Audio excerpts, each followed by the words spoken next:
اگر کوئی عورت سفر میں ہو جیسے بازار میں یا بس میں تو وہ نماز کیسے ادا کرے گی؟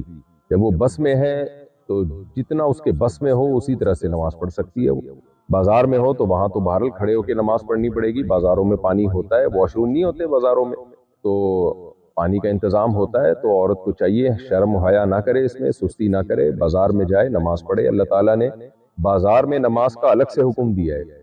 رجال لا تلہیہم تجارت ولا بیع عن ذکر اللہ و اقام الصلاۃ. اللہ فرماتے ہیں کہ ہمارے جو نیک بندے ہیں ان کو تجارت اور خرید و فروخت نماز سے غافل نہیں کرتی. تو نیک بندے میں عورتیں بھی آتی ہیں، مرد بھی آتے ہیں. تو اللہ تعالیٰ نے اسپیشلی جو ہے تجارت کا تذکرہ کیا ہے، کیونکہ سب سے زیادہ انسان کو خرید و فروخت نماز سے غافل کرتی ہے. تو پوری دنیا میں جعلت لی الارض کلھا مسجدا، نبی صلی اللہ علیہ وسلم نے فرمایا اللہ نے پوری زمین میرے لیے مسجد بنا دی ہے، یعنی سجدہ گاہ بنا دی ہے، جہاں چاہیں ہم نماز پڑھ سکتے ہیں. مارکیٹ میں ہو کہیں بھی ہو آپ نماز پڑھیں، چہرہ چھپا کے. جوان عورت پہ چہرے کا پردہ بھی لازم ہے. تو باقی یہ کہ بس میں کیسے نماز پڑھیں، تو بس میں ایسے نماز پڑھیں کہ بس کا ٹکٹ کروانے سے پہلے تھوڑا احتیاط کر لیا کریں، بھئی نمازوں کے وقت تو نہیں ضائع ہو جائے گا بس کے اندر کہیں. اور اگر پھر بھی جلدی سفر ہے، کہیں جانا ہے، تو بس میں پھر آپ نے یہ کرنا ہے کہ بھئی نمازوں کی جو ٹائم ہے نا وہ پہلے سے نوٹ کر لیں. تو بس والے کنٹینیو کبھی بھی نہیں چلاتے کہ قیامت تک چلاتے ہی رہیں، ہر 2-3 گھنٹے کے بعد وہ روکتے ہی ہیں. جیسے ہی روکیں دیکھیں نماز کا ٹائم ہے فوراً نماز پڑھ لیں. اور اگر کبھی ایسا ہو کہ بس میں نماز کا ٹائم نکلتا چلا جا رہا ہے اور ڈرائیور روک ہی نہیں رہا، تو پھر اس کنڈیشن میں آپ بس میں بیٹھے بیٹھے نماز پڑھ لیں، فرض نماز. لیکن اس فرض نماز کو آپ نے اترنے کے بعد دہرانا ہے، کیونکہ فرض نماز کے لیے قیام ضروری ہے. اور یہ کوئی ایسی مجبوری نہیں ہے جس کی وجہ سے قیام ساقط ہو جائے، کیونکہ یہ مجبوری کوئی جنگ کی مجبوری نہیں ہے، ڈرائیور کی اپنی کاہلی اور سستی ہے، کم بخت روک نہیں رہا. اس لیے پھر ایسی صورت میں آپ اتر کے فرض نماز دوبارہ لوٹا لیں. اور سفر میں جو ہے 2 نمازیں اکٹھی بھی پڑھی جا سکتی ہیں، جیسے نبی صلی اللہ علیہ وسلم نے پڑھی ہیں، صحیح بخاری مسلم کی حدیث ہے. اکٹھی کیسے پڑھی ہیں کہ ظہر کو مؤخر کریں آپ، یعنی اپلیکیشن میں ٹائم دیکھ لیں کہ ظہر کا وقت کب ختم ہو رہا ہے، اور اس میں شافی وقت کو، یعنی جو اول وقت عصر ہے نا اس کو فالو کریں آپ. اس میں آسانی زیادہ ہے، خاص طور پہ سفر میں اس میں آسانی زیادہ ہے. نارملی تو عصر میں تاخیر افضل ہے، اس کے کیا دلائل ہیں یہ ایک الگ بحث ہے، لیکن اس وقت بھی نماز ادا ہو جاتی ہے. خود احناف کا بھی یہی قول ہے کہ اول وقت میں بھی اگر کوئی عصر کی نماز پڑھتا ہے، جیسے ہم جب سعودی عرب جاتے ہیں تو اول وقت میں عصر کی نماز پڑھتے ہیں، تو سفر میں اس میں کوئی حرج نہیں ہے. حضر میں بھی جائز ہے، لیکن سفر میں تو بلا کراہت، یعنی بالکل ہی جائز ہے. ویسے بھی جائز ہے. افضل یہ ہے کہ تاخیر پڑھی سے کی، جب ہر چیز کا سایہ 2 مثل ہو جائے تو ہمارے نزدیک افضل یہ ہے کہ اس وقت عصر کی نماز پڑھی جائے. لیکن سفر میں ظاہر ہے افضلیت کو دیکھیں گے یا اس کو دیکھیں گے کہ نماز قضا نہ ہو جائے. قضا ہونے سے بچانا زیادہ ضروری ہے. تو سفر میں آپ 2 نمازیں اکٹھی بھی پڑھ سکتی ہیں. آپ نے پہلے ٹائم دیکھ لیا کہ مثال کے طور پر 4:30 پہ عصر کا وقت ختم ہو رہا ہے، ظہر کا وقت ختم ہو رہا ہے، اور 4:30 پہ عصر کا وقت شروع ہو رہا ہے، جو اول وقت ہے اس کی بات کر رہا ہوں. تو آپ نے کیا کرنا ہے، وضو وغیرہ کر کے 4:25 پہ آپ نے نیت باندھی، یا 4:20 پہ آپ نے نیت باندھی عصر کی.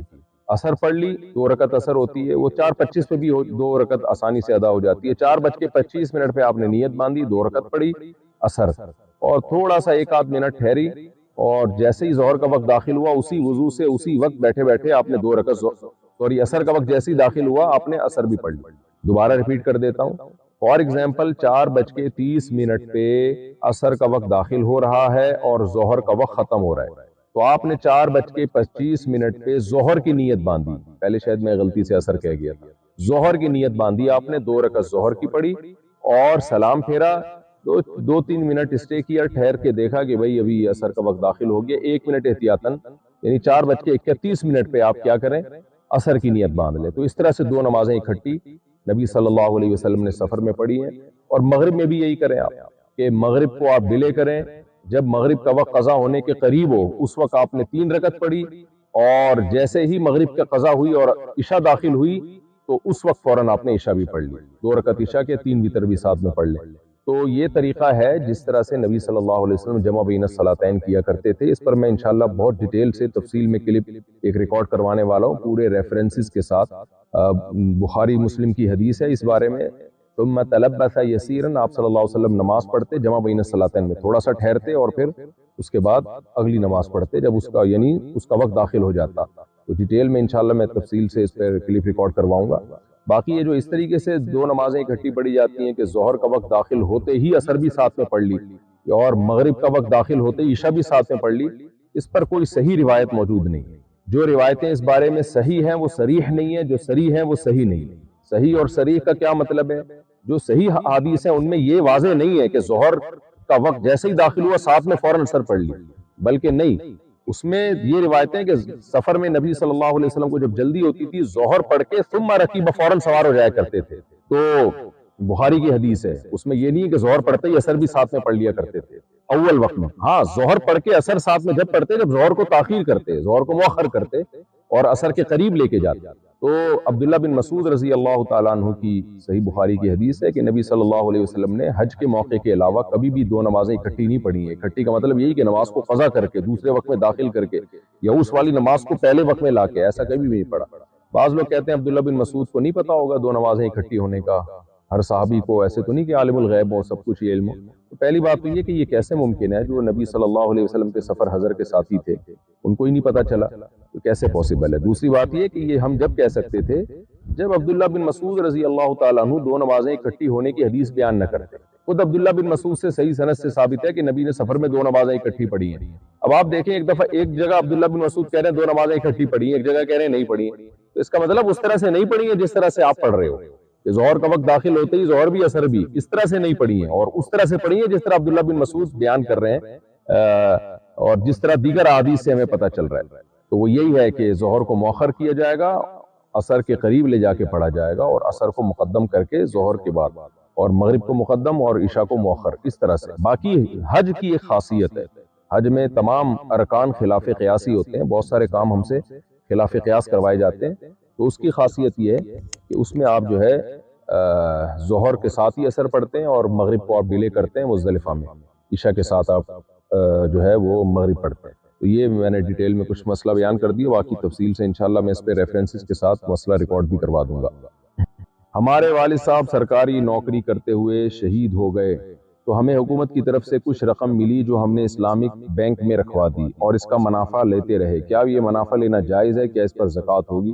جی جائز ہے، اسلامک بینک میں رقم رکھ کے منافع لینا جائز ہے، اور اگر یہ زکوٰۃ کے نصاب کو پہنچتا ہے تو اس پہ زکوٰۃ بھی ہوگی، لیکن اس میں دیکھا جائے گا سب وارثوں پہ تقسیم کر کے ہر ایک کے حصے میں اتنی رقم اگر آ رہی ہے، یا والد صاحب حکومت نے کسی خاص بیوہ کو دی تھی تو پھر بیوہ اس رقم کی مالک ہے، یعنی آپ کی والدہ، تو زکوٰۃ کے نصاب کو اگر وہ پہنچ جائے تو زکوٰۃ لازم ہے، ادروائز لازم نہیں۔ سیف اللہ زرار قطر سے، ٹک ٹاک پر تلاوت اور بیانات شیئر کرنے سے جو ارننگ آئے گی وہ حلال ہوگی؟ ارننگ کا تعلق اس سے ہے، آپ کے ایڈ سے ہے، تو ایڈ میں اگر جائز چیز کو پروموٹ کیا جا رہا ہے ایڈورٹائزمنٹ میں، شراب کا ایڈ نہیں ہے، سودی بینک کا ایڈ نہیں ہے، تو جائز چیز کو پروموٹ کیا جا رہا ہے تو اس کی ارننگ حلال ہے، اور اگر شراب کا ایڈ چل رہا ہے، خنزیر کے گوشت کا ایڈ چل رہا ہے تو وہ ناجائز ہے۔ تو اب ٹک ٹاک میں مکس ایڈ آ رہے ہوتے ہیں، تو اس لیے آپ اس کی ارننگ لے کے چند فیصد، 2.5% یا 5% تک صدقہ کر دیں، تاکہ جو اس میں حرام شامل ہوا ہے آپ کا مال اس سے بچ جائے، تو پھر یہ جائز ہے۔ کھڑے ہو کر وضو کرنا جائز ہے یا نہیں؟ جائز ہے بھائی۔ کیا ریلز پر بغیر میوزک کے سانگز لگانا جائز ہے جبکہ اس کے الفاظ بھی بیہودہ نہ ہو بلکہ صرف پیار محبت کی شاعری ہو؟ یہ جو گانے بجانے ہیں ان سے ایوائڈ کرنا چاہیے، کیونکہ اس سے انسان بے حیائی کی طرف مائل ہوتا ہے، چاہے وہ بغیر میوزک کے ہی کیوں نہ ہو۔ لوگوں میں ایک شوق و رغبت پیدا ہوگا، جب وہ گانا سنیں گے تو وہ چاہیں گے سچی مچی والا گانا نکال کے دیکھیں کہاں سے ملے گا یہ ہمیں، تو اس لیے اس سے ایوائڈ کریں آپ۔ یہ چیز گناہ کا ذریعہ ہونے کی وجہ سے ٹھیک نہیں ہے، جائز نہیں ہے۔ انجم بمبئی سے، واشنگ مشین میں ناپاک کپڑے دھلے ہوئے ہوں تو پاک کپڑے دھونے سے پہلے واشنگ مشین کو پاک کرنا ہوگا، واشنگ مشین کو پاک کرنے کا کیا طریقہ ہوگا؟ بھائی جب کپڑے دھلتے ہیں اس میں، اور جب کپڑوں سے پانی 2-3 دفعہ نکالا جاتا ہے، 3 دفعہ پانی جو ہے نا مشین کو بھرا جاتا ہے، پھر پانی نکالا، پھر بھرا گیا، پھر پانی، تو اس سے کپڑے بھی پاک ہوتے ہیں، مشین بھی پاک ہو جاتی ہے۔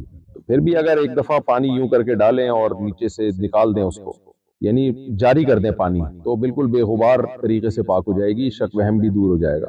نیچے مشین کا پائپ کھول دیں آپ، اور ایسے اوپر سے پانی ڈالا اور نیچے سے نکل رہا ہے تو جاری پانی پاک ہوتا ہے، اس سے کپڑے بالکل وہ مشین بالکل پاک ہو جائے گی۔ محمد نعمان انڈیا سے، اسپورٹس کھیلتے ہوئے شارٹس پہننا کیسا ہے؟ ایسے شارٹس کے گھٹنے بھی کھلے ہوئے ہوں مرد کے، یہ جائز نہیں ہے۔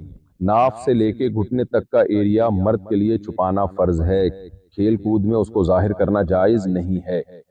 محمد نعمان، اچھا کیا زکوٰۃ کے پیسوں سے بچوں کے اسکول میں کھانا کھلا سکتے ہیں؟ نہیں کھلا سکتے۔ زکوٰۃ کے لیے فقیر کو، غریب کو مالک بنانا ضروری ہے۔ جب ہم زکوٰۃ کے پیسوں سے غریب کو کھانا کھلاتے ہیں تو وہ کھانے کا مالک نہیں بنتا، مالک آپ ہی ہوتے ہو، آپ کا کھانا وہ کھا رہا ہوتا ہے، تو اس سے زکوٰۃ ادا نہیں ہوتی، تو اس کے لیے مالک بنانا ضروری ہے۔ اب مالک بنانے کا طریقہ یہ ہے کہ یا تو ان کو پکڑا دیے جائے پیسے، یا کھانا پکڑا دیا جائے کہ آپ اس کے مالک ہو، ڈبے میں نا پیک کر کے کہ بھئی یہ آپ کا ہے، اب آپ کھاؤ اس کو، اب اس کی مرضی وہ کھائے یا اس کو بیچے، اب آپ اس سے پوچھ نہیں سکتے، مالک کا مطلب یہ ہوتا ہے۔ دوسرا طریقہ یہ ہوتا ہے کہ آپ بچوں کے جو متولی ہیں، جیسے بچوں کے ماں باپ ہیں، ان کو آپ کہیں کہ ہم، چونکہ بچے نابالغ ہیں تو ان کے ماں باپ کا قبضہ بھی بچوں کا قبضہ ہی کہلائے گا، تو آپ ان کے ماں باپ سے، متولی سے یہ کہہ دیں کہ بھئی ہم آپ کو کھانا ملکیت میں دینا چاہتے ہیں، آپ کے بچوں کو ملکیت میں دینا چاہتے ہیں، تو آپ ہمیں اجازت دے دیں کہ آپ کی طرف آپ کسی کو وکیل بنا دیں، یا ہم کچھ پیسے آپ کے بچوں کو زکوٰۃ میں دینا چاہتے ہیں، تو آپ مدرسے کی مینجمنٹ کو وکیل بنا دیں، اپنی طرف سے نمائندہ بنا دیں کہ ہم یہ پیسے ان کو دیں گے، تو وہ مالک بن جائیں گے ان پیسوں کا، یعنی بچوں کی طرف سے مالک بنیں گے، اصل مالک بچے ہوں گے، وہ نہیں ہوں گے، یعنی بچوں کے نمائندہ ہو کے وہ اس پیسے پہ قبضہ کر لیں گے، تو پھر وہ انہی بچوں پہ وہ پیسہ خرچ کریں گے کھانے کی شکل میں۔ تو اگر وہ اس کی اجازت دے دیتے ہیں، بہتر ہے کہ مدارس میں تو ایسا ہوتا ہے کہ وہ بچوں سے ایک تحریری، بچوں کے والدین سے ایک تحریری ایگریمنٹ کروا لیتے ہیں کہ ہمیں جو بچوں کے لیے زکوٰۃ ملے گی تو ہم بچوں کی طرف سے اس زکوٰۃ پہ قبضہ کریں گے، ہم مالک یعنی ہم نہیں مالک بنیں گے، یعنی بچے مالک بنیں گے، لیکن ہم ان کے نمائندے وکیل بن کے اس پہ قبضہ کر لیں گے، تو ہماری بچوں کی ملکیت میں آ جائے گی وہ ہمارے ذریعے سے، اس کے بعد پھر ہم بچوں ہی کے مفاد میں اس کو خرچ کریں گے، اور اس میں ہمیں اجازت ہے ہم کھانا بھی کھلا سکتے ہیں، تو پھر اس طریقے سے یہ تدبیر جب آپ اختیار کریں گے تو پھر اس طریقے سے زکوٰۃ ادا ہو جائے گی۔ نارملی اگر غریب کو ایسے ہی دسترخوان لگا کے کھانا کھلا دیا زکوٰۃ کے پیسوں سے تو اس سے زکوٰۃ ادا نہیں ہوتی، ڈبوں میں پیک کر کے یا تو اس کو مالک بنانا پڑے گا، یا یہ کہ غریب یا اس کے وکیل متولی، یعنی اگر غریب بالغ ہے تو خود اس کی پرمیشن سے، یا اگر وہ نابالغ ہے تو اس کے جو متولی ہیں ماں باپ کی پرمیشن سے آپ کو کسی کو وکیل بنانا پڑے گا کہ آپ اس کی طرف سے قبضہ کریں۔ اگر واٹس ایپ پر لڑکا لڑکی خود ہی ایجاب قبول کر لیں تو نکاح ہو جائے گا؟ نہیں ہوگا بھائی صاحب۔ محمد اقبال انڈیا سے، کیا شوہر طلاق دینے کے بعد بیوی کو بچوں کی وجہ سے اپنے پاس ازدواجی تعلق قائم کیے بغیر رکھ سکتا ہے؟ کیا اسے دیکھنے کا گناہ بھی ہوگا؟ طلاق کے بعد جوان بیوی کو شوہر اپنے گھر میں نہیں رکھ سکتا کیونکہ اس میں گناہ کا بہت زیادہ خطرہ ہے۔ ہاں، بیوی اگر ایجڈ ہو اور شوہر بھی ایجڈ ہو تو اب ان میں کوئی خطرہ موجود ہی نہیں ہے۔ بعض دفعہ عورت بوڑھی ہو چکی ہوتی ہے، بعض دفعہ مرد بڈھا ہو چکا ہوتا ہے بیچارہ، تو اگر بیوی اتنی بوڑھی ہو چکی ہے کہ اس میں اب دلچسپی، جنسی رغبت ہی ختم ہو چکی ہے مرد کو، اور کوئی خطرہ نہیں ہے میاں بیوی کے ایک سیکشول ریلیشن قائم ہونے کا، تو ایسی صورت میں طلاق کے بعد اس بیوی کو اسی گھر میں رکھا جا سکتا ہے، لیکن عورت پہ لازم ہوگا کہ اپنے شوہر سے وہ پردہ کرے، یعنی آخری درجے کا پردہ کہ صرف چہرہ کھول سکتی ہے، اگر ویسے تو چہرہ بھی چھپائے وہ بھی فرض ہے، لیکن بہت زیادہ مجبوری ہو تو آخری درجے میں اس کی مجبوری میں شاید کوئی گنجائش دی جا سکتی ہے۔ ایجڈ خاتون کی بات کر رہا ہوں، اس کے لیے، جوان عورت کے لیے تو چہرہ چھپانا فرض ہے بہرحال، اگر وہ ایجڈ خاتون ہے تو پھر اس کی گنجائش دی جا سکتی ہے کہ وہ چہرہ کھول لے، باقی سارا جسم اپنا چھپائے اس مرد سے، پھر بچے پال سکتی ہے وہیں رہ کے۔ سنسار پور انڈیا سے، مسلمان اپنے گھروں کے آس پاس کے علاقوں کو اور گلی محلوں کو بہت گندا رکھتے ہیں، صفائی کے بارے میں کچھ رہنمائی فرمائیں۔ بھائی آپ نے سنسار پور انڈیا خاص علاقے کے مسلمانوں کا کہا ہوگا، ساری دنیا کے مسلمان ایسے نہیں ہیں۔ سعودی عرب ہم گئے ہیں، عرب بہت صاف ستھرا رکھتے ہیں اپنے گھروں کو، مسقط میں گیا ہوں، مسقط میں خاندانی قسم کی صفائی ہے، خود بھی صاف رہتے ہیں، گھروں کو بھی ایسے، گھروں میں جا کے ایسا لگتا ہے جیسے شہزادے گھوم رہے ہیں، ایسے صاف ستھرے، اور نظام بھی ایسا۔ پاکستان میں آپ آئیں، بہت سارے علاقے آپ کو گندے بھی ملیں گے، لیکن بہت سارے علاقے آپ کو ایسے خاندانی صاف ملیں گے، آپ بولو گے بھائی کیا یہ کوئی صفائی پہ روز بیان سنتے ہیں کیا یہ لوگ؟ اور ہر طرح ہی ہے، آپ جامع رشید کبھی آئیں خوشبو لگا کے، دارالعلوم کرنگی کبھی جائیں خوشبو لگا کے، آپ ایسی خاندانی صفائی ملے گی۔ آپ نے تو مسلمانوں کا امیج ہی خراب کر دیا کہ مسلمان گندے ہوتے ہیں، اور بہت سے غیر مسلم ایسے ہیں جب آپ ان کے علاقوں میں جاؤ آپ گندگی آپ بھول جائیں گے گندگی کہتے کس کو ہیں، تو اتنی گندگی ہوتی ہے، اتنی گندگی ہوتی ہے کہ آپ کہیں گے گندگی تو آج ہم نے دیکھی ہے۔ تو ہر قوم میں اچھے بھی ہیں برے بھی ہیں، مسلمانوں میں بھی صاف ستھرے ہوتے ہیں اور گندے میلے بھی ہوتے ہیں، اور غیر مسلموں میں بھی صاف ستھرے بھی ہوتے ہیں اور گندے میلے بھی ہوتے ہیں، تو اس لیے آپ صفائی کے بارے میں کچھ رہنمائی کیا فرمائیں ان لوگوں کو، نالائقوں کو جو گندے رہتے ہیں؟ تو صفائی تو نصف ایمان ہے، نبی صلی اللہ علیہ وسلم نے فرمایا اسلامی احکام کی ابتدا ہی صفائی سے شروع ہوتی ہے. یعنی جب کوئی غیر مسلم مسلمان ہوتا ہے نا، تو کلمہ پڑھا کے اس کو جب مسلمان کیا جاتا ہے، سب سے پہلا حکم ہی اس کو غسل کا دیا جاتا ہے، غسل کرو. تو اور پھر نماز کا حکم دیا جاتا ہے، جس میں 15 دفعہ ناک میں پانی ڈالنا ہے، 15 دفعہ ناک کو دھونا ہے، 15 دفعہ دن میں کلی کرنی ہے، 15 دفعہ منہ کو دھونا ہے. تو مسلمان تو میلا رہ ہی نہیں سکتا، ٹائم ہی نہیں اس کے پاس، اس کا اسکیجول اللہ نے ایسا بنا دیا. تو پھر بھی اگر میلا رہ رہا ہے، گھر کے باہر گندگی، گھر کے اندر گندگی، تو پھر یہ اس کا قصور ہے. اس کو ایسے ہی ہے جیسے بہت سے مسلمان اسلام کو فالو ہی نہیں کرتے، نام کے مسلمان ہیں، نماز نہیں پڑھتے، زکوٰۃ نہیں دیتے، جھوٹ بولتے ہیں، شراب پیتے ہیں. تو گندے میلے بھی وہی مسلمان ہیں جو اسلام کو فالو نہیں کر رہے. ان کو یہی کہا جائے گا بھائی نصف ایمان ہے، آدھا اسلامی صفائی ہے. نبی صلی اللہ علیہ وسلم کی حدیث کے مطابق میرے شوہر کی پہلی بیوی کا انتقال ہو گیا تھا، اس کے بچوں کو میں نے پالا اور ان کی شادیاں بھی کی ماشاءاللہ. ان کی بیٹیاں تو اچھی ہیں، مگر ان کا بیٹا اور بہو میرے ساتھ رہتے ہیں، وہ میری بالکل عزت نہیں کرتے. میرے شوہر کہتے ہیں کہ جو وہ کر رہے ہیں ان کو کرنے دو، تم اپنا کام کرو. لیکن کبھی کبھار مجھے غصہ بھی آ جاتا ہے، اور کبھی وہ میرے بچوں سے بدتمیزی بھی کرتے ہیں. میرا دل چاہتا ہے کہ میں چھوڑ کر چلے جاؤں، لیکن میرے شوہر اچھے ہیں، میں ان کو چھوڑ کر جانا نہیں چاہتی. آپ کے شوہر اچھے ہیں تو ان کو چاہیے کہ آپ کا خیال کریں. ایک تو آپ نے ان کے بچوں کو پال پوس کے بڑا کیا، بہو بھی لا کے آپ ہی کے متھے میں لگا دی انہوں نے. تو شوہر کو چاہیے بیوی کے جذبات کا خیال کرے. اتنی اچھی بیوی، اس نے سوتیلے بچوں کو پالا، اب بہو کو بولے الگ رہے وہ. تو آپ کے شوہر کو میں مشورہ دیتا ہوں، میں آپ لوگ کا گھر نہیں توڑنا چاہ رہا. اگر شوہر الگ کر دیں اچھی بات ہے، نہیں تو آپ برداشت کریں، رہیں، اپنی زندگی خراب نہ کریں. جب ساری اتنی زندگی گزر گئی ہے، تھوڑے سے ہی زیادہ اللہ کرے، ویسے آپ کی عمر میں اللہ برکت دے، لیکن آدھی سے زیادہ زندگی تو گزر ہی گئی ہوگی جب بچے بھی بڑے ہو گئے. تو اب جو ہے کیا نام ہے، میں آپ کے شوہر کو تو یہی کہوں گا کہ بھائی ان کو الگ کرو، بیٹا اور بہو کو بولو الگ رہو. شاباش.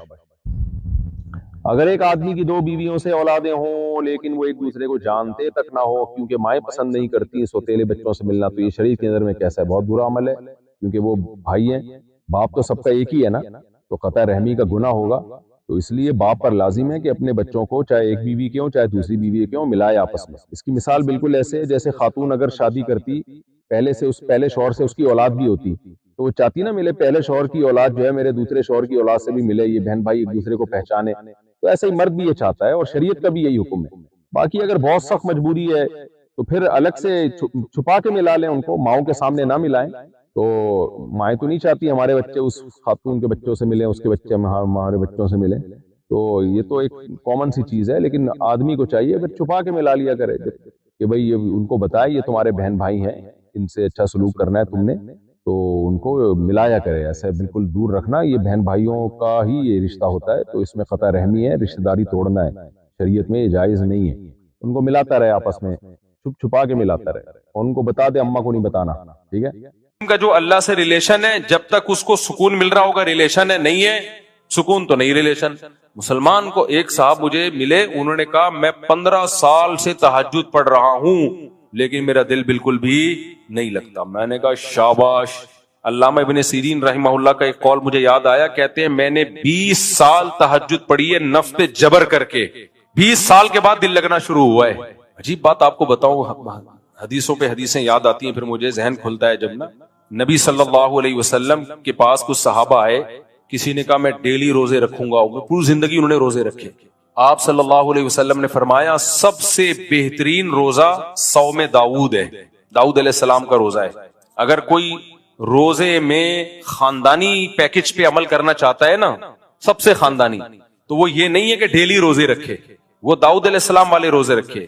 آپ نے فرمایا داؤد علیہ السلام ایک دن روزہ رکھتے تھے، ایک دن ناغا کرتے تھے، پھر روزہ رکھتے تھے، پھر ناغا کرتے تھے. اب یہ سب سے بہترین روزہ کیوں ہے؟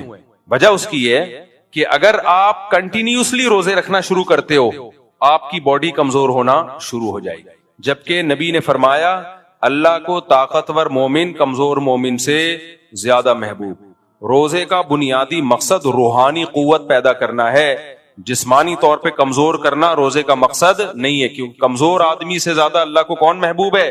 طاقتور ہوگا تو دین کے کام بھی کرے گا، دوسروں پہ بوجھ نہیں بنے گا، کھلانے والا بنے گا نا. آج ایک صاحب آئے، میں تو مزاح کی میری عادت ہے، اتنا باریک لڑکا، بہت باریک نا، میری مزاح کی عادت ہے، کوئی توہین نہیں ہو سکتا یہاں بیان میں بیٹھا ہوا. تو کہہ رہا میں آپ سے ملنا چاہتا ہوں، میں آپ سے ملنا چاہتا ہوں. میں نے کہا مل تو لیے. کہہ رہے نہیں میں آپ سے ٹائم لے کے ملنا چاہتا ہوں. میں نے کہا پھر پورے آؤ. پورے میں آپ کو پروٹوکول جب دوں گا جب آپ پورے تو ہو. میں نے کہا بھرائی کرو, پورے آدمی پورے بن جاؤ, پھر میں آپ کو ٹائم دوں گا. میں نے کہا ابھی آپ پورے نہیں ہو.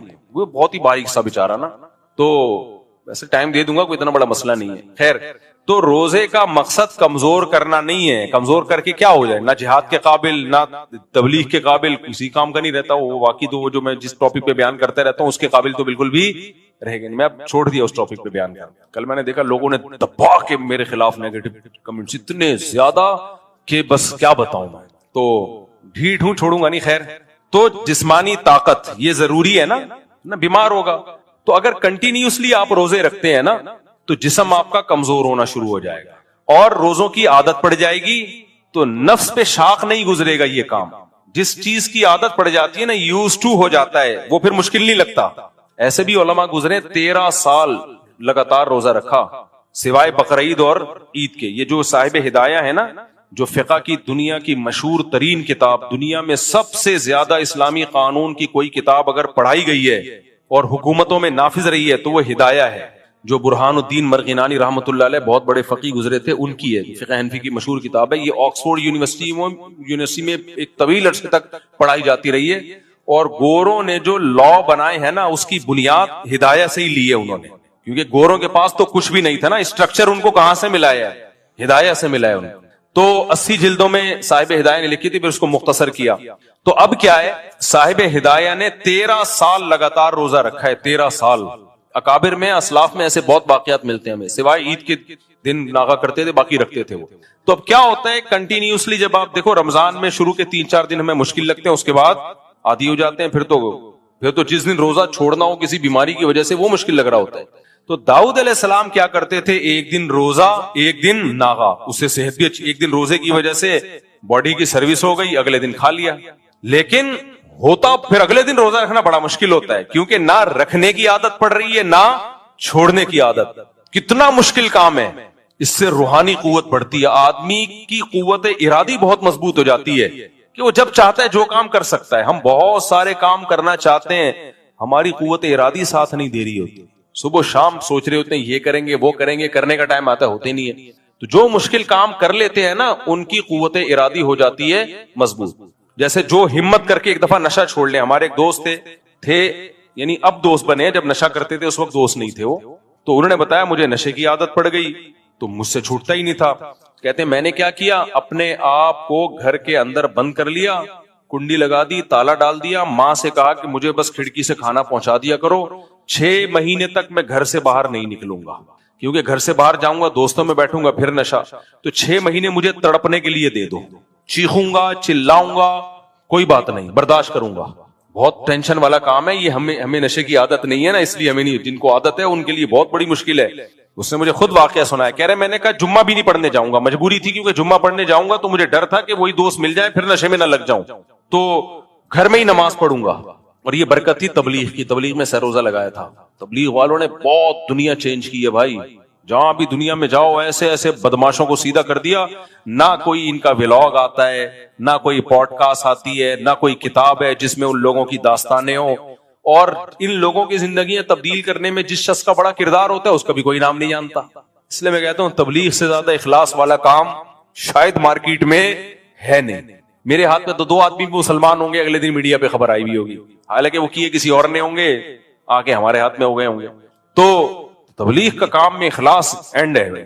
تو بہت لوگوں کی زندگیاں بدلی ہیں. ہم خود جو آج یہاں دین کی خدمت کر رہے ہیں اس میں بھی تبلیغ کا دخل ہے. تبلیغی جماعت آئی تھی, اس میں ایک عالم تھے, انہوں نے مجھے گھیرنا شروع کر دیا. خیر, تو وہ شروع میں کولڈ ڈرنک چائے وائے پلاتے ہیں, اس کے پیچھے ان کے وہ رشوت ہوتی ہے, وہ چائے نہیں ہوتی, وہ حلال رشوت ہوتی ہے, اس کا مقصد کچھ اور ہوتا ہے.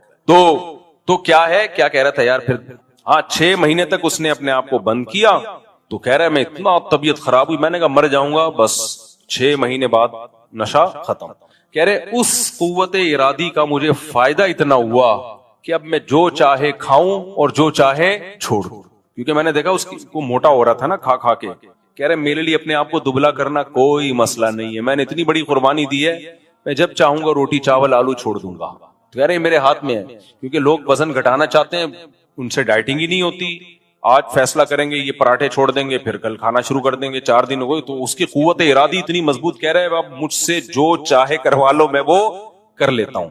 ایک دفعہ کسی نے پکڑ لیا, پڑ کے کوٹا, چند ڈاکوؤں نے مارا پیٹا اس سے کچھ اگلوانے کے لیے, نہیں بولا اس نے, یار مجھے ایسا لگ رہا تھا کہ گدگدیاں کر رہا ہے میرے. تو روزہ ایک دن رکھنا, ایک دن ناغا, ایک دن رکھنا, ایک دن ناغا, یہ نفس پہ بہت گراں گزرتا ہے یہ عمل, لیکن اس سے انسان کی قوت ارادی بہت مضبوط ہو جاتی ہے. تو اس لیے اس تکلف میں مت رہا کرو کہ نماز میں مزہ آ رہا ہے یا مزہ نہیں آ رہا, روزے میں مزہ آ رہا ہے یا مزہ نہیں آ رہا.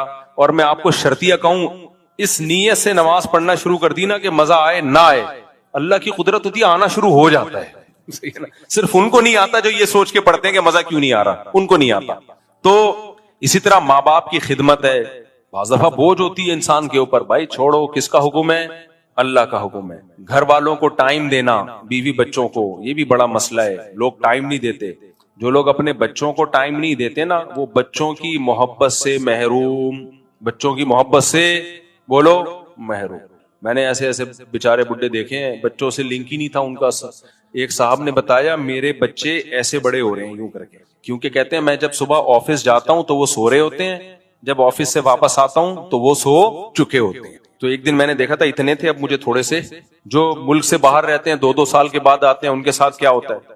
ایک صاحب 2 سال کے بعد آئے, جاب تھی ان کی باہر, دروازہ نوک کیا تو بچہ آیا, امی سے کہتے ہیں امی کوئی صاحب آئے ہیں ملاقات کے سلسلے میں. سمجھ رہے ہو کیا زندگی ہے بھائی.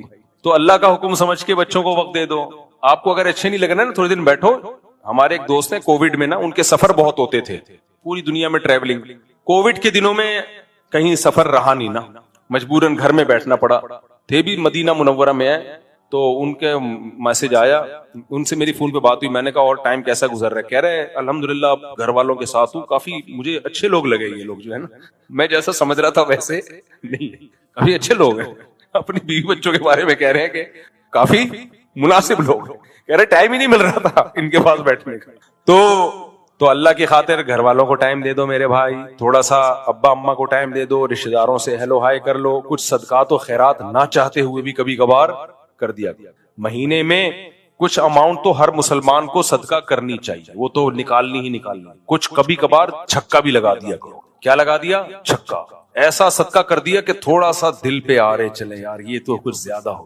میں نہیں کہہ رہا ہمیشہ کرو, کبھی کبھار ایسا صدقہ کر دو کہ دل پہ تھوڑے سے آرے چلے, آرے کہ یار یہ تو زیادہ ہو گیا, میرا بنے گا کیا. ابو طلحہ انصاری ہیں رضی اللہ عنہ, قرآن کی آیت نازل ہوئی لن تنالوا البر حتی تنفقوا مما تحبون, کہ جب محبوب چیز جب تک صدقہ نہیں کرو گے نیکی کی حقیقت کو نہیں پہنچ سکتے.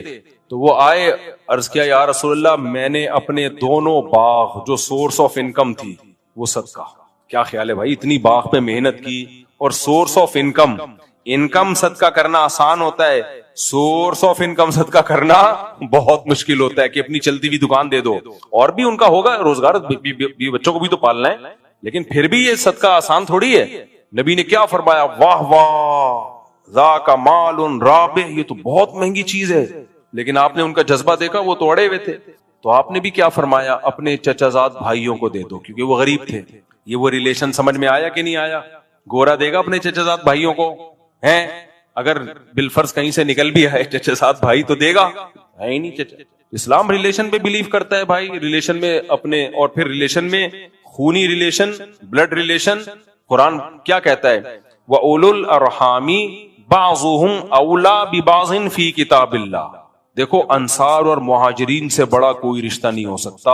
انصار نے مہاجرین کے لیے جو قربانی دی ہے اس کی تاریخ میں کوئی مثال نہیں ملتی. آج کوئی مہاجر ہجرت کر کے آئے ظلم ستم کی وجہ سے, ہم صرف اس کو ٹھکانہ دے دیں تو بڑا کمال سمجھا جاتا ہے.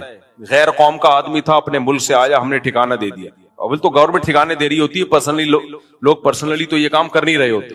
صحابہ نے صرف ٹھکانہ نہیں دیا, اپنے کاروبار میں شریک کر لیا کہ آج سے آدھا کاروبار آپ کا ہے. یہ بہت بڑی دل گردے کی بات ہوتی ہے اتنے, لیکن اس کے باوجود بھی قرآن نے کیا کہا کہ انصار مہاجرین کا رشتہ اپنی جگہ, لیکن اولو الارحام جو خونی رشتے ہیں وہ سب سے پہلے ہیں. مہاجر صحابہ کو, انصار صحابہ کو سمجھایا کہ تمہارا جو بلڈ ریلیشن ہے وہ مہاجروں کے رشتے سے زیادہ, اور مہاجروں کا جو انصار سے رشتہ ہے اس میں جو ان کا بلڈ ریلیشن کا رشتہ زیادہ ہے. اتنی اہمیت ہے اسلام میں. تو یہ مزہ آئے یا نہ آئے, کس کے حکم پہ کرنا ہے بھائی؟ اللہ کے حکم پہ.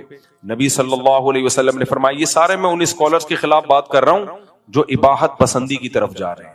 یہ بھی جائز ہے, وہ بھی جائز ہے. بھائی آسان مت بناؤ دین کو اپنی طرف سے. جتنا اللہ نے آسانی رکھی ہے وہ ٹھیک ہے, جو اللہ نے نہیں رکھی وہ ٹھیک نہیں ہے.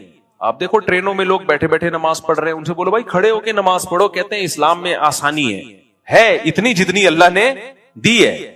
فرض نماز کھڑے ہو کے ہوتی ہے, قبلے کی طرف رخ کرنا پڑے گا آپ کو. جہازوں میں نمازیں چھوڑ رہے ہیں, بھائی سفر ہے, بھائی چھوڑنے کی کہاں اجازت ہے؟ میدان جنگ میں اجازت نہیں ہے تو جہاز میں کہاں سے اجازت ہو گئی؟ تو ہر آدمی کا اخپل طریقے سے, اب جہاں مشکل ہو نا وہاں نماز پڑھنے کا مزہ ہے. نمازی کا پتہ جب چلتا ہے بھائی جب مشکل ہو. ہم جب کینیڈا امریکہ کا سفر ہوتا ہے نا, جاتے ہوئے ایک آدھ نماز آتی ہے, کیونکہ جس سمت میں سورج چل رہا ہے اسی سمت میں ہم سفر کر رہے ہیں. واپسی پہ ٹھکا ٹھک نمازیں آ رہی ہوتی ہیں. 18-20 گھنٹے کا سفر اور مسلسل نماز پہ نہ سو سکتے ہیں. ہر وقت وضو کی فکر کہ بھائی جہازوں کے واش روم میں وضو کرنا بھی آسان نہیں ہوتا. پھر میرا ایک معمول ہے, آپ کا کبھی جہاز کا سفر ہو یہ پلے باندھ لو, جہازوں میں جب آپ وضو کرتے ہو نا واش روم میں جا کے, نیچے گیلا بہت ہو جاتا ہے. نمازی لوگ کیا کرتے ہیں, وضو کر کر کے نکلتے رہتے ہیں اور کیچڑ اور تالاب بنا دیتے ہیں. ایک پائلٹ نے بتایا کہ جا رہے تھے جہاز میں, سب وضو کر کر کے نکل رہے تھے, پورا کیچڑ ہو گیا, جہاز گندا ہو گیا. تو تبلیغی اکابر کی طرف سے یہ ہدایات نہیں ہے. تو اس میں کیا کرنا ہے بھائی, وضو ایئرپورٹ پہ کر لیں. آپ کہاں کر لیں وضو؟ میں یہی کوشش کرتا ہوں بھائی واش روم وغیرہ سے پہلے فارغ ہو جاؤ تاکہ جہاز میں وضو کرنے کی نوبت ہی نہ آئے, کیونکہ ان کا سارا نظام اس سے خراب ہوتا ہے, متاثر ہوتا ہے. وضو آپ ایئرپورٹ پہ ہی کر لیں. حتی الامکان کوشش کریں ایئرپورٹ پہ نماز پڑھ لیں, آپ ڈیلے نہ کریں اس کو آپ. اور اگر پھر بھی مجبوراً وضو کرنا پڑ جائے جہاز میں, تو میں کیا کرتا ہوں, میرا معمول ہے کم سے کم پانی استعمال کیا, جو نیچے گرا ہے کہتے ہوئے تھوڑا عجیب سا لگ رہا ہے لیکن یہ کیا کرو. ٹیشو سے لے کے اپنے ہاتھ سے پورا میں نیچے کا فرش صاف کرتا ہوں, تاکہ ایسا نہ ہو جہاز کا جو عملہ ہے وہ بولے کہ یار نمازیوں کی وجہ سے ہماری ساری سروس کیا ہو جاتی ہے, خراب. کیونکہ کچھ نہ کچھ چھینٹے نیچے پڑیں گے اور نئے آنے والے کو تکلیف ہوگی. کیا کیچڑ بنا کے چلے گئے مولانا صاحب, کوئی گورا کیچڑ بنا کے جاتا نہیں ہے, لبرل لوگ کیچڑ نہیں ہے. جب بھی نمازی آئیں گے کیچڑ, تو تھوڑی سی ہمت کر لو. اپنے ساتھیوں کو بھی کہتا ہوں بھائی جو بھی واش روم میں جو جائے گا وضو کرے گا تو ٹیشو سے لے کے پورا فرش, کیا یہ نہیں کہہ رہا کہ وہ اس میں گھس جائیں, وہ تو ویسے ہی صاف ہوتا ہے. فرش کو اچھی طرح کیا کریں, نیچے کا صاف کریں, اس کے بعد ہاتھ اچھی طرح دھو لیں. آپ تھوڑی سی ٹینشن ہوگی, تھوڑی سی ہمت ہوگی, لیکن صاف ستھرا رہے گا. جہاز کے عملے کو یہ اعتراض نہیں ہوگا کہ یار ہمارا واش روم گندا کر دیا انہوں نے, یہ کیا مصیبت میں ڈال دیا ہم لوگوں کو. تو یہ بھائی یہ ٹینشن تو لینی پڑے گی نا. ایسے فری پھوکٹ کی نماز تو کچھ بھی کام نہیں ہے, تو چلو نماز پڑھ لیتے ہیں, ٹائم اچھا گزر جائے گا, یہ تو بہت سے لوگ کر لیتے ہیں. نماز کا پتہ بیماری اور سفر میں چلتا ہے, بیماری اور سفر میں چلتا ہے کہ یہ نمازی ہے یا نہیں. بیمار ہو گئے, اب طہارت مشکل ہو رہی ہے, بھائی چھوڑو یار یہ کر دو, تیمم کر لیں گے. بھائی تیمم جب جائز ہے جب پانی کا استعمال ممکن ہی نہ ہو. آپ بستر پہ ٹب میں پانی منگوا کے وضو کر لو آپ, اور مجبوری میں 2 نمازیں اکٹھی بھی پڑھ سکتے ہو, یعنی ظہر کو آخری وقت میں پڑھو اور جیسے ہی عصر کا وقت داخل ہو عصر پڑھ لو. اس طرح سے 2 نمازیں اکٹھی کر لو. تو جتنی اللہ نے اجازت دی ہے اتنی تو ہوگی میرے بھائی, جتنی اللہ نے نہیں دی آپ کو اپنی طرف سے نہیں کرنی. وہ ٹینشن آپ نے لینی ہے اور مجھے اور آپ کو وہ ٹینشن لینی پڑے گی. تو میں یہ بتا رہا تھا کہ ہمارے جو اس ایک لبرل قسم کے اسکالرز آ رہے ہیں, تو جب یہ جدید طبقے کو دیکھتے ہیں کہ ان سے ڈرامے فلمیں چھوڑنا بہت مشکل ہے, تو ڈرامے فلمیں لیگل کر دیے, ان سے مخلوط ماحول سے بچنا مشکل ہے, تو وہ سب لیگل ہوتی چلی جا رہی ہیں. تو 2 چیزوں میں سمجھوتا نہیں ہو سکتا جو اصل میں بیان کر رہا تھا. پہلی بات, مقاصد شریعت جو ہیں ان میں سمجھوتا نہیں ہو سکتا. مقاصد شریعت میں نے بتایا کہ زنا سے بچنا ضروری ہے اور شراب سے بچنا ضروری ہے, نماز پڑھنا ضروری. ہاں جو ذرائع ہے نا, ذرائع وہ زمانے کے حساب سے چینج ہوں گے, ان کو چینج نہ کرنا اسلام کی مخالفت ہے. ذرائع کسے کہتے ہیں؟ مقاصد تک پہنچنے کا ذریعہ. سمجھ میں آ رہی ہے بات کہ نہیں آ رہی؟ مقصد تک پہنچنے کا بولو ذریعہ. مثال کے طور پر شریعت نے ہمیں نماز سے پہلے وضو کرنے کا حکم دیا ہے. نبی صلی اللہ علیہ وسلم بیٹھ کے وضو کیا کرتے تھے, نبی صلی اللہ علیہ وسلم لوٹے سے وضو کیا کرتے تھے. تو کیا لوٹا مقصود ہے؟ بھائی لوٹے سے اس لیے کرتے تھے کہ وہ ایک ذریعہ ہے, آسانی ہو جاتی ہے اس سے, یا برتن سے, لوٹے سے نہیں, ایک برتن سے کرتے تھے. اب شاور آ گئے, بالٹیاں آ گئی, مگے آ گئے, نلکے آ گئے, اب آپ کہیں نہیں میں لوٹے سے ہی وضو کروں گا کیونکہ لوٹے سے وضو کرنا سنت, تو یہ شریعت پہ زیادتی ہو جائے گی. یہ شریعت پہ کیا ہو جائے گی؟ زیادتی. بھائی نبی بھی اس لیے بالٹی برتن سے کہ اس زمانے میں برتن کا رواج تھا. نبی صلی اللہ علیہ وسلم تبلیغ کے لیے ٹرین یا جہاز پہ کبھی گئے ہیں بھائی؟ نبی صلی اللہ علیہ وسلم تبلیغ کے لیے گدھے پہ گئے ہیں یا گھوڑے پہ گئے ہیں یا اونٹ پہ گئے ہیں؟ اب آپ کہو کہ میں بھی تبلیغ کے لیے جاؤں گا, امریکہ جماعت جائے گی گدھوں پہ بیٹھ کے, تو کیا خیال ہے بھائی, پہنچ جائے گی وہ جماعت؟ نہیں پہنچے. گدھے پہنچ جائیں گے, ہو سکتا ہے, وہ نہیں پہنچ پائے گی. تو بھائی گدھا مقصد تھوڑی ہے, ذریعہ مقصد ہے. مولانا ابو الحسن علی ندوی رحمت اللہ علیہ بہت ہی زیرک خاندانی عالم گزرے ہیں, بہت دور اندیش عالم تھے. تبلیغی جماعت میں عربوں میں ریاض الصالحین لانے والے وہ ہیں. وہ کہتے تھے کہ عرب لوگ کا معیار بہت اونچا ہے حدیث کے معاملے میں, تو وہ فضائل اعمال کے بجائے ریاض الصالحین. ہماری بھی یہی رائے ہے کہ ریاض الصالحین ہونی چاہیے, وہ سب کے لیے ایکسیپٹیبل ہے. باقی فضائل اعمال پہ جو اوٹ پٹانگ الزامات لگائے جاتے ہیں وہ الزامات بہرحال غلط ہیں, لیکن جب کام پوری دنیا میں پھیل گیا ہے تو ریاض الصالحین کی حدیثیں, وہ ان کی کسی حدیث پہ ذوف کا الزام نہیں ہے. ایک آدھ روایت ہے جس کو کہا گیا وہ بھی بالاتفاق نہیں, جبکہ فضائل اعمال کی تو بہت ساری حدیث میں شیخ الحدیث نے خود لکھا ہے کہ یہ ضعیف حدیثیں ہیں, تو ہیں وہ صحیح حدیث کی تائید میں, وہ کوئی گمراہی نہیں پھیلا رہی ہیں. لیکن بھائی جب ایک چیز زیادہ مستند ہے اور کام پھیل گیا, سب کے لیے ایکسیپٹیبل ہے, تو وہ زیادہ بہتر ہے. خیر یہ تبلیغ والوں کا مسئلہ ہے, وہ کیا کرتے ہیں. تو اب کیا ہے, مولانا ابو الحسن علی ندوی رحمت اللہ علیہ نے تبلیغ کو بھی بہت متعارف کروایا عربوں میں, بہت ان کی خدمات ہیں.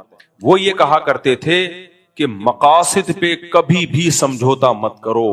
جو زمانے کے تبدیل ہونے سے جو شریعت میں مقصودی حکام ہے نا, ان کو بھی اگر تبدیل کر دیا تو وہی حشر ہوگا ہمارا جو یہودی اور عیسائیوں کا ہوا. ان کا دین آج محفوظ نہیں. اجتہاد کر کے نا, یہ بھی جائز ہے, یہ بھی جائز ہے, یہ بھی حلال ہے, وہ بھی, وہ عقل سے سوچتے ہیں.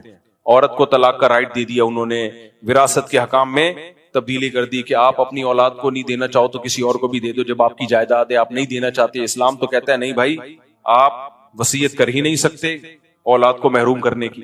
بہت سارے حکام ہیں, وہ آپ کی عقل میں آئیں یا نہ آئیں, فالو کس کو کرنا ہے؟ اسلام کو کرنا ہے. طلاقیں دے دی ہیں, بس اللہ کا حکم ہے, چاہے سمجھ میں آئے نہ آئے, علیحدگی ہو گئی. اور بھی بہت سارے حکام ہیں, روزہ رکھنا ہے رمضان کا. میں جب یہ مسئلہ بیان کرتا ہوں نا کہ مزدور پر بھی رمضان کا روزہ واجب ہے, تو وہاں بھی ہمارے لبرل لوگوں کی چیخیں نکل جاتی ہیں. لبرل لوگ کہتے ہیں خود مزدوری کر کے روزہ رکھو نا, خود تو ریووں میں ایئر کنڈیشن آن کر کے بیٹھ کے روزہ رکھتے ہیں, اور مزدوروں کو کہہ رہے ہیں کہ شدید گرمی بھی ہو اور بے تحاشا پیاس بھی ہو, دن لمبا بھی ہو اور محنت مزدوری کرنی بھی ہو, اور رمضان کا مہینہ آ جائے تو مزدور پر بھی روزہ رکھنا بولو واجب ہے. شریعت کا مسئلہ یہی ہے. ہاں مسافر ہے تو پھر چھوڑ سکتا ہے. تو اب یہ ہمارے لبرل لوگوں کی چیخیں نکلتی. میں نے جب یہ مسئلہ بیان کیا, لوگوں نے کہا خود رکھو نا پتہ چلے, خود رکھو نا پتہ چلے. مجھے پتا ہے میں خود رکھوں گا تو پتہ چلے گا, لیکن اگر میں مشکل میں آ کے اللہ نہ کرے میں روزہ چھوڑ دوں تو میرے چھوڑنے سے روزہ چھوڑنا حلال نہیں ہو جائے گا. کسی مولوی کے گناہ کرنے سے گناہ حلال تھوڑی ہو جاتا ہے, کیونکہ اللہ تعالیٰ نے روزہ چھوڑنے کی اجازت مریض کو دی اور مسافر کو دی, مزدور کو نہیں دی ہے. کیونکہ ہارڈ ورکنگ اور سافٹ ورکنگ اس کا کوئی معیار تھوڑی ہے. کوئی زیادہ محنت کرتا ہے, کوئی کم محنت کرتا ہے, کوئی بے روزگار ہے سارا دن گھر میں پڑا رہتا ہے, کوئی ٹریولنگ یعنی کسی کو محنت کرنی پڑتی ہے. تو اللہ نے ایک اصول بیان کر دیا, بھائی مریض اور مسافر نہیں چھوڑ سکتا, تو مزدور رات کو محنت کرے, رات کو نہیں کر سکتا, دن میں اگر مجبوری ہے تو روزہ رکھنا پڑے گا اس کو. کیونکہ ہم ایسا بے لگام اجتہاد کر نہیں سکتے نا. علماء بیان کرتے ہیں اجتہاد اور قیاس وہاں ہوتا ہے جہاں نص موجود نہیں ہوتی. جہاں نص موجود ہے, شریعت کا حکم موجود ہے, وہاں اجتہاد کا دروازہ ہی بند. پھر تو یہودی اور عیسائیوں میں بلکہ یونائٹڈ نیشن کا لا بن جائے گا. یہ یونائٹڈ نیشن والے تو اپنی عقل سے فیصلہ کرتے ہیں. آپ کہہ سکتے ہیں وہ تو بیچارہ مر جائے گا روزہ رکھے گا, تو شریعت نے اس میں نص موجود ہے کہ سب سے پہلے جان بچانا فرض ہے. تو روزہ رکھے, بے ہوش ہونے کا خطرہ ہو, بیمار ہونے کا خطرہ ہو تو روزہ توڑ دے. وہ جب خطرہ ہو نا کہ میں بیمار ہو رہا ہوں, حالت غیر ہو رہی ہے, تو توڑ دے روزہ. جب تک ایسی کنڈیشن خطرناک نہیں ہو جاتی تو روزہ چھوڑ نہیں سکتا.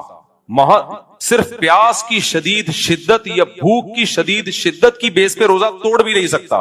جب آپ کو یاد ہے ہیٹ اسٹروک ہوا تھا کراچی میں، انتہائی شدید گرمی تھی، بہت سے لوگوں نے روزے توڑ دیے، تو ہم یہی کہتے تھے کہ بھائی آپ کو کیا مرنے کا خطرہ ہو گیا تھا؟ وہ کہتے ہیں نہیں، ہمیں کوئی خطرہ نہیں تھا مرنے کا، شوگر اتنی لو ہو گئی تھی کہ آپ کو بے ہوش ہونے کا خطرہ، کہہ رہے ہیں نہیں، کیوں توڑا؟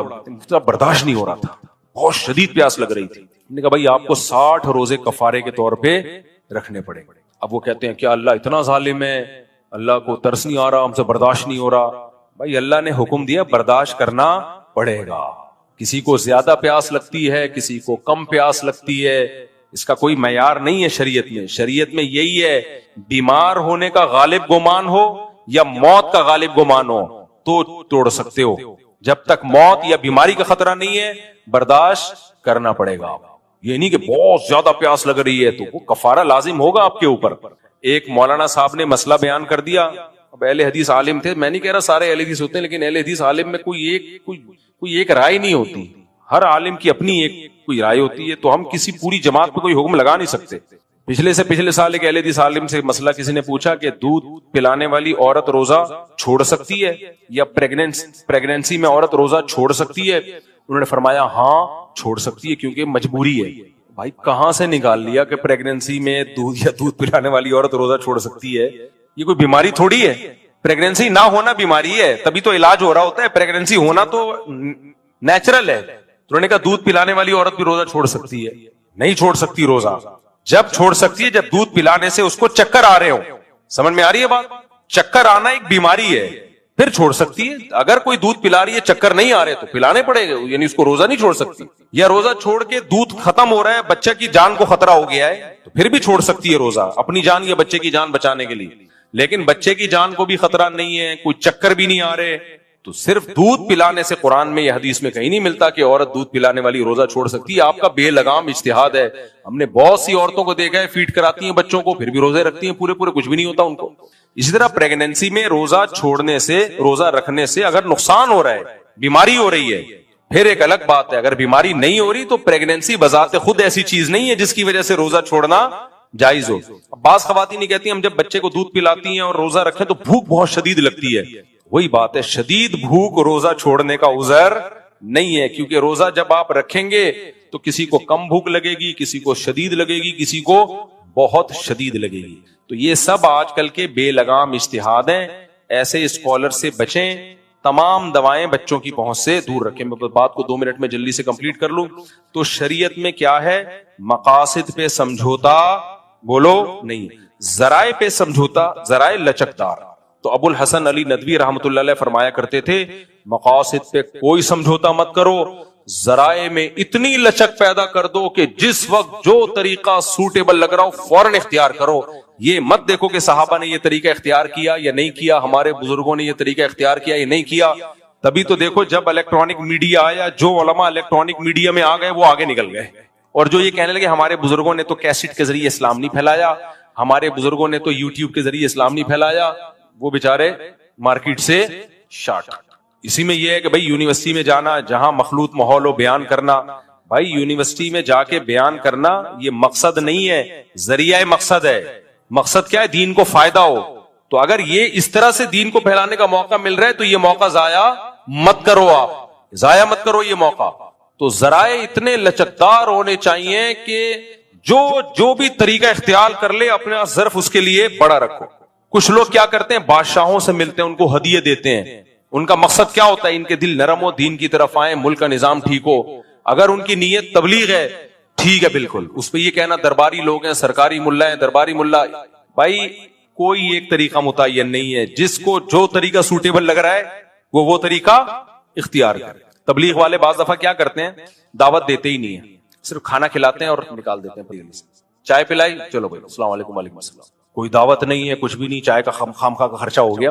ان کو پتا ہوتا ہے یہ چائے جب اترے گی نا مسانے میں جانے سے پہلے، پاس ہونے سے پہلے اپنا اثر دکھائے گی۔ انسان کی نیچر ہے، تھوڑا سا بھی کوئی کسی کے ساتھ اچھا سلوک کرتا ہے نا وہ نرم ہو جاتا ہے۔ تو یہ بھی تبلیغ ہے۔ اب آپ کو نبی نے کبھی کسی کو چائے پلائی؟ کیا نبی چائے پلا کے تبلیغ کیا کرتے تھے؟ ہے بھائی، کیا نبی کھجوریں کھلا کے تبلیغ کیا کرتے تھے؟ اس کو بولے گا بھائی نبی تبلیغ کرتے تھے۔ تبلیغ کا طریقہ نبی کو جو دیکھو، نبی صلی اللہ علیہ وسلم نے کفار کو اتنے ہدیے دیے کہ بعض مخلص صحابہ کو بھی اشکال شروع ہو گیا کہ یہ تو نئے نئے لوگ ہیں, ان کو اتنا دیا جا رہا ہے اور ہم پرانے ہیں. تو آپ نے کیا فرمایا؟ وہ عرب تھے, ان کے سرداروں کے دل کو نرم کرنا تھا. بھائی تم تو اپنے ہو, میں تمہارے ساتھ ہوں, میں مدینہ میں تمہارے ساتھ رہوں گا. تو یہ نئے نئے لوگ ہیں, ان کو ہم اکرام کریں گے تو یہ اسلام کی طرف آئیں گے. تو کبھی ہدیے دے کے, کبھی دین کی تبلیغ ہدیے دینے سے ہوتی ہے, کبھی محروم کرنے سے ہوتی ہے. سزا دو اس کو, ایک بچہ نماز نہیں پڑھ رہا, ناشتہ بند کر دو, ہو سکتا ہے نماز پڑھنا شروع کر دے وہ, ٹھیک ہے کہ یار ناشتہ ہی گیا میرا. تو کبھی مال روک کے تبلیغ ہوتی ہے, کبھی مال دے کے تبلیغ ہوتی ہے, کبھی اچھے اخلاق سے بات کر کے تبلیغ ہوتی ہے, کبھی ڈانٹ ڈپٹ کر کے تبلیغ ہوتی ہے, کبھی انگلش بول کے بھی ہوتی ہے. یہ بھی عجیب بات ہے, آپ کو بتاؤں میں, آپ حیران ہو کہ انگلش بول کے کون سی تبلیغ ہو رہی ہے. ہوتی ہے. بعض دفعہ سامنے والا آپ کو جاہل سمجھتا ہے اور کہتا ہے یہ پینڈو ہمیں کیا اسلام سکھائے گا, آپ ٹش پش انگلش شروع. کہتے یار آپ بتاؤ کیا کہنا چاہتے ہو آپ. میں واقعہ سنایا نا, ابھی کینیڈا میں گیا ہے کہ مولانا صاحب مجھ سے ملے, بڑے دیسی سا لباس ان کا, وہ تو وہیں کے پیدا ہوئے ہوئے. تو کہتے ہیں میں نے بڑی عیاشی میں ٹائم گزارا, اس کے بعد اللہ نے مجھے ہدایت دی, 18-20 سال کی عمر میں ہی مجھے عقل آ گئی, ایک دھچکا لگا تھا زندگی میں, تو میں نے یو ٹرن لیا, تبلیغ میں وقت لگایا. کہتے ہیں اس کے بعد میں نے سوچا میں عالم بنوں گا, پوری زندگی دین کی خدمت کے لیے وقف. کہتے ہیں میں آ گیا پاکستان میں بنوریا مدرسہ ہے نا, وہاں میں نے پڑھا. کہہ رہے ایک دن ہم جمعرات کی چھٹی والے دن ہوٹل میں کھانا کھانے کے لیے نکلے, بڑا لگژری, اب یہ ٹھیک ٹھاک مالدار آدمی تھے, کینیڈا میں پیدا ہوئے, یہ وہاں کا تو غریب بھی ہم سے زیادہ مالدار ہوتا ہے, تو یہ تھے بھی مالدار فیملی سے. کہہ رہے میری پگڑی شلوار قمیض, میں چلا گیا, ہوٹل والا کمبخت گھسنے ہی نہیں دے رہا اندر, اور کہا کہ نہیں یہاں کوئی جگہ نہیں, حالانکہ کہہ رہے میں نظر آ رہی ہے سیٹیں, کہہ رہے گھسنے ہی نہیں دے رہا اندر. ہم نے کہا بھائی کیا مسئلہ کیا ہے؟ تو کہہ رہے کسی نے آ کے بتایا, وہ ہوٹل مینیجر یہ کہہ کے گیا کہ بھائی یہ ان کے بس کا نہیں ہے, یہ افورڈ نہیں, کھانا کھائیں گے پیسے نہیں دے پائیں گے, اتنا مہنگا کھانا ہے یار. کہہ رہے میں نے کہا مینیجر کو بلاؤ. پھر میں نے انگلش میں ٹھش پش شروع کر دی, اور ہماری والی انگلش تو and what are you doing ہوتی ہے نا, ان کی وہ انگلش ہوتی ہے سچی مچی کی انگلش ہوتی ہے وہ. کہہ رہے میں نے ٹھش پش بولنا شروع کیا نا, اور اس کو اپنا وہ گولڈن کارڈ دکھایا جو انہی لوگوں کو ملتا ہے جن کے اکاؤنٹ میں ٹھیک ٹھاک پیسہ ہوتا ہے. تو جب ان کو دکھایا تو اس نے کہا آپ فری میں کھانا کھا کے جائیں. اب بتاؤ وہ مینیجر اس کی بات سنے گا کہ نہیں سنے گا؟ اب یہ نماز 6 نمبر بیان کرے گا, سنے گا. تو بعض دفعہ دولت دکھانا بھی تبلیغ کا ذریعہ, کہ ہلکا نہیں لینا, ہلکا نہیں لینا. وہ کارڈ ہے میرے پاس جو تیرے باپ نے کبھی خواب میں بھی نہیں دیکھا ہوگا, تو وہ سنتا ہے. یہ بھی ہوتا ہے. تبھی نبی صلی اللہ علیہ وسلم پتہ ہے کس کو سفیر بنا کے بھیجتے تھے ملکوں میں؟ جو پرسنالٹی وائز بڑے خوبصورت ہوتے تھے. صحابہ میں جن کی ایک بڑی خوبصورت پرسنالٹی ہوتی تھی, ان کو بادشاہوں کے پاس آپ بھیجتے سفیر بنا کے کہ نبی کا پیغام لے کے جاؤ, تاکہ بادشاہ اس پرسنالٹی سے متاثر ہو, بھائی ہلکا پیغام نہیں. اب ایسی پرسنالٹی نہیں جائے گی جو میرے پاس آج آئی بھی تھی, میں مذاق کر رہا ہوں, بیچارہ مجھ سے اچھا ہی تھا, کہ میں انہوں سے کہا آدھے آئے ہوئے پورے آؤ گے تو میں ملوں گا بھائی آپ سے. تو خیر یہ بعض نوجوان بہت باریک ہوتے ہیں یار, کچھ وزن بڑھاؤ اپنا, کھاؤ, اور اوپر سگریٹیں بھی پی رہے ہوتے ہیں. تمہارے اندر ہے کیا؟ ایک لڑکا آیا نا, اتنا باریک ہو گیا تھا سگریٹ پی پی کے, اور مجھے کہہ رہا ہے میرا رشتہ کرا دے. میں نے کہا دھواں نکلے گا, دھواں میں نہیں کراؤں گا, تیرے اندر جو گیا ہے نا وہ صرف دھواں ہی گیا اب تک. تو یہ بھی ایک تبلیغ کا ذریعہ ہے. تو تبلیغ کے معاملے میں لچک بھرپور ہونی چاہیے, مقاصد پہ کوئی